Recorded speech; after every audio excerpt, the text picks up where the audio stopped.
All right. Welcome back, everybody. This is Aaron at Altcoin Daily, and today I want to give you my thoughts after we've been seeing this nice upwards momentum, these green candles. I want to give you my thoughts on where the market is going in the short term, the medium term, and the long term. And this is just one guy's opinion. I want to hear your own opinions as well. And I actually want to offer a little bit of perspective on this whole market. I was talking with an old dog, as they say, somebody who's been involved in Bitcoin. There was only Bitcoin back then. Somebody's been involved in Bitcoin since I think around 2011 or 12, sometime around there. Anyways, I'll get to that in a second. Right now I'm sitting in my Los Angeles apartment, hovered over a microphone, and I'm watching Bitcoin trade hands right now on Coinbase Pro. You know, every once in a while you'll see a big wall of green come down here, and then you'll see a big wall of red, and you can see the buy orders trying to get filled over here and the sell orders. And buy orders go in, sell orders go out. You can't explain that, right? Just kidding. Anyways, yeah, let's actually take a look at this market right now, and then we'll get over to some Tim Draper news. But you know, a lot of people have been asking either myself or my brother to just comment on this upswing, because man, when we went on this rally for the past couple days, I don't know about you, but I felt a lot of relief. You know, if you take a look at, I don't have it pulled up, but if you take a look at like the psychological cycles of a market, you always see that relief stage, and this definitely isn't the relief rally right here, but I felt so much relief seeing my portfolio go up without having to actually buy more, you know. And you know, a lot of people are asking, oh, I guess what you said about Bitcoin going under, and again, it was just a educated guess. If you recall in our video, I think it was a month ago, where is it? Yeah, here it is. Bitcoin likely to capitulate below 3,000 soon. Should I sell? I think that was it. In this video, this is one of the first times where I actually, let's get to a better picture. Yeah, actually this was a month ago. I actually drew these purple channels right here. And, you know, I told you Bitcoin's in this downtrend, and I actually think we're going to capitulate below 3,000. Now, it's been a month later, and not only have we not gone below 3,000, but we've actually popped up with this green candle. A lot of people are asking me my opinion. Now, is it possible that we'll never get below 3,100? That was the bear market low. Of course, it's possible. I don't think so. I think we still have you know, a few months left of this to go, at least. And if you look at some of these charts, some people think we have actually longer than that. We'll get to that in a second. But, you know, since we had this green pop-up, a lot of people are asking me, oh, does this mean that, you know, we're in the clear? And in my opinion, and it is an opinion of, you know, an enthusiast as opposed to an expert, this doesn't mean that much. And I'll tell you why. Because first of all, the fact that we moved above the 50-day moving average, that was good. But we're still, I mean, could you say that we popped above this purple downtrend? I mean, possibly. We didn't close above it. And it seems to me like, you know, right now we have closed, or right now we're on the 100-day moving average. So if we would have closed a little bit above this, that would have been nice to see. Now, you know, it's possible. I'm not here to split hairs. This, you know, could mean that we did kind of break above this resistance. But here's the thing that I'm looking at, because if you'll notice, even though we popped up, this is still a lower high than we've been seeing. So right now we're at, you know, 3,800-ish. It's still a lower high than where we were at 3,900. It's still a lower high than 4,000, which is still a lower high. This is still 4,000, which is still a lower high from 4,200. So we're still in this downtrend, and really, I won't get excited for the short term. And is very possible that we could continue rallying up, but I'm not going to get excited until we can, first of all, to see any kind of higher high would be nice. But until we pass the 4,200 resistance level, which has been plaguing us, which would also mean that we're over the 100-day moving average, which was acting as, and still is acting as, resistance. If we can get above 4,200, then I will be short-term bullish, and maybe we could trade around this area for a little while. If we do get above the 4,200 resistance level, I see no reason why maybe we wouldn't be able to rally up to the next moving average, the 200-day moving average, and maybe get up to $5,000 or somewhere around there, maybe a little bit less, and then we'll possibly come back down. We'll have to retest this again, perhaps retest the 200-week moving average. We'll see. It could be if we rally up to close to 5,000 pretty fast, I will definitely be taking some profits in preparation for when we eventually dip back down again, and we'll have to see if we make a lower low, all in due time. So short term, I'm still not sold on us, rallying up. We'll see. We'll see, of course. It is possible. We got to cross 4,200. As far as midterm goes, I still have every reason to believe that we are just going to be trading sideways for the next several months, just up and down, testing this probably 6,000 huge resistance level we have, and possibly this 200-week moving average, and we'll see where we go. And then, of course, long-term, Bitcoin to 100K, 200K. Long-term, I am very bullish, and I'll go more into that in a second, because I do want to tell you that story about that old dog I was talking to.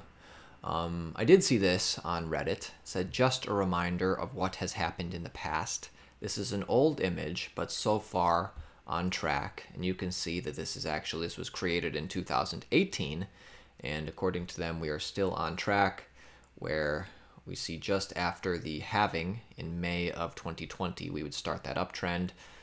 Eventually, 2023, is in this person's mind going to $160,000. Now, the reason I wanted to show you this was, number one, the fact that a lot of people are thinking that as Bitcoin becomes more liquid and the network becomes more vast, it's going to take longer for us to, see the next all-time high, which to me makes sense. But I liked what somebody said in the comments down here. This person said, I have probably spent far too long looking at diagrams like this, but my opinion differs slightly from these projections. I can't see a future Bitcoin going through 80 to 90% retracements as user base and adoption picks up. This person says, I can't see that. Each cycle increases the number of long-term hodlers and the confidence that Bitcoin won't collapse or disappear. Also, more people trying to profit by selling the tops and buying the bottoms, limiting the size of the swings. The future, I think, it's more likely that volatility will decrease and the cycles will become faster and smaller. So this person is saying that now that Bitcoin is becoming more known and, these cycles are more well known, many more people are going to try and time the bottoms and buy them up. Many more people are going to try and time the tops and buy those up. And, we possibly won't have to wait so long. That's this person's opinion. Kind of made sense to me. But I guess really the main thing I wanted to share with you, we'll get to it right now, is I don't know if you guys ever talk to people who have been involved in Bitcoin for a long time. I'm talking about people who came well before the 2017-2000 bull run. So I was talking the other day to this guy who's been involved with Bitcoin since 2011, and I was picking his brain, and I was asking him, I was like, are you buying? What are you buying? What do you think we're going to see over the next few months? And a lot of times, actually, you can see, because something I like about our channel is that we have both newbies and we have experts, or more old dogs, who I see in the comments sometimes, and a lot of these other old dogs say this too, but I was talking to this one particular guy, picking his brain. What do you think we're going to see over the next few months? And basically, and he picked up on it right away, basically what I wanted to know from him was, what I was asking him was, do you think we're going to see a bull run by the end of the year? And he said, Aaron, I hope we don't see a bull run by the end of the year. I hope Bitcoin doesn't retest 20K for a long time. And I was a little bit surprised by that. And I asked him, I said, what? Why? How can you say that? And this is what he told me. And I'm paraphrasing, but he says, Aaron, you don't understand. I've been involved with Bitcoin for a long time, and I've seen the ups, I've seen the downs, I've seen the pumps and the corrections. Every other time that Bitcoin has crashed in the past, every other time that that has happened, after every crash, me and the whole community, we have had legitimate fear that this was all over, that the game was up, that the experiment was done, and this wasn't catching on. This is what he was telling me. He says, because back then, when it crashed, we had nothing. There was nothing. Nobody knew about Bitcoin. Nobody talked about Bitcoin. If anybody in the press ever brought up Bitcoin, it was FUD, FUD, FUD. It was over. It's dead. It's for criminals. We had nothing back then. So today, yes, the price is down. But now, as opposed to when Bitcoin has been down before, everybody has heard about it. It's talked about on late night shows. He says, I saw children's books being written about it. I see TV shows and movies being created around it. He talked about how governments are trying to figure out how to deal with it. He sees more and more small businesses accepting it. I pointed out that the Twitter CEO wants to implement it. He said everybody is building infrastructure so we can better use this now. So now, for us old dogs, it's not a question whether this is going to be over. He says, I no longer wonder that. He says, we've passed the point of no return. And Bitcoin is here to stay, and it's not going away. So this is what he told me. He said, I hope Bitcoin stays under 10K for as long as possible, because once we hit 10K, that'll be major relief and hope for people. And then once we go over 20K again, there's going to be FOMO like you wouldn't believe. That's what he thinks. So he thinks the sentiment in the market is a lot different. And it was nice to hear that from somebody who's been in the game longer than me. And I don't know, I have seen other old dogs in the comments say similar things. So I don't know. That resonated with me, and I wanted to share it with you. Next up, a little bit of recent news for you. Rebutting the myth. Criminals and terrorists' activity behind crypto transactions is down from 90% to 10% of transactions. So of course, for Bitcoin's first several years, anything you heard about it was the Silk Road.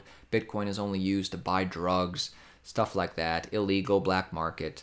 That is, and by the way, when that was, a lot of people think, that was a problem when that was happening with Bitcoin, or even if it is still being used that way, 10%.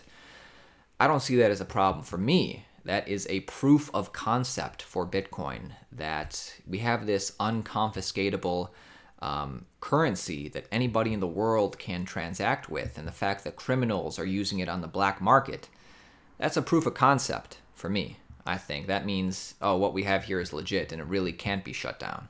But anyway, that's down from what was 90%, back in the day. Really, mostly everybody was using it for that. Now that's down to 10%. And actually, to go along with this, Tim Draper predicts crypto will rule. Only criminals will use cash in 5 years, he says. So Tim Draper, if you don't know, very likable guy.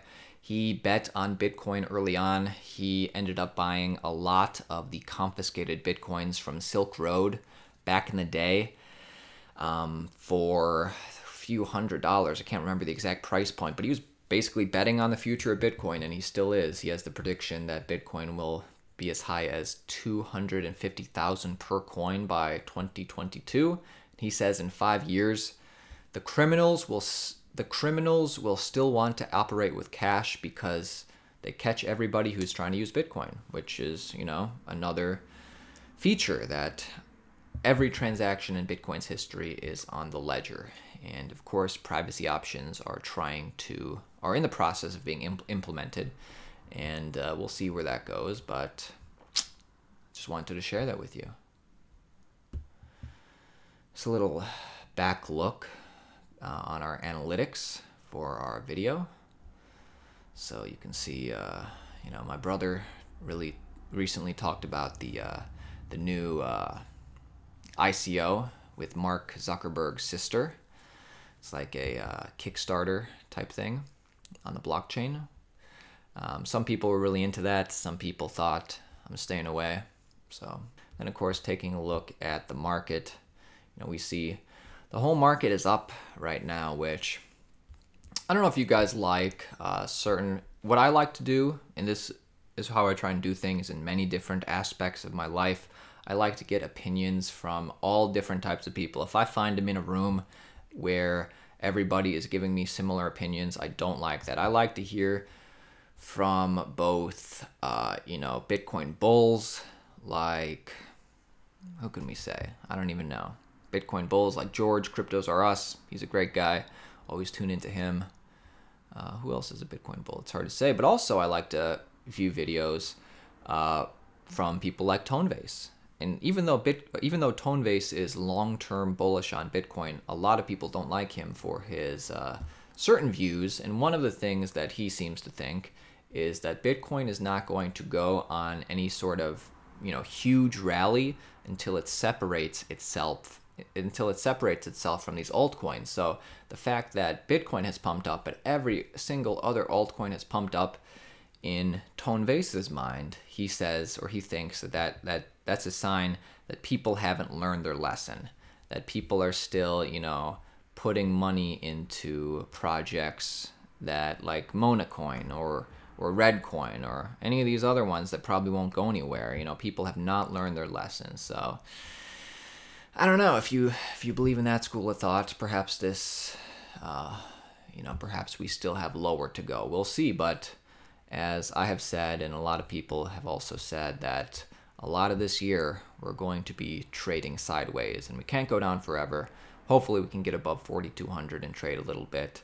If we fall below the 200-week moving average, the next major level of support, going back all the way to 2017, we have at 2,800 and then 2,500. I have a buy order set a little bit above 2,500, and then of course to 1,800. And if you believe in Hyperwave, another part of the Tonevase crew at the Hyperwave channel, it is possible, they say, that Bitcoin will drop down to $1,000. But they also say it's possible that then Bitcoin will go into another hyperwave and, we'll have those major gains. So who knows what's going to happen. Really, from what I can tell, or what I think, is that, let's just say Bitcoin, the number one feature that Bitcoin has is that it is unconfiscatable, and anyone can transact it anywhere, in the network effect that it has. So I don't really see anything replacing Bitcoin. But let's just say Bitcoin won't last forever, which nothing does. I do see, to me, it's becoming more and more clear as I see all this infrastructure and all these things getting created, that even if it's not going to be around, or even if it's not going to be around forever, Bitcoin is due for another major rally in the future before this is all over. So hopefully it continues farther beyond that, but to me the signs are too present. All right, got a big wave of red here, but a little bit of green. I like that. All right, I'll see you guys tomorrow.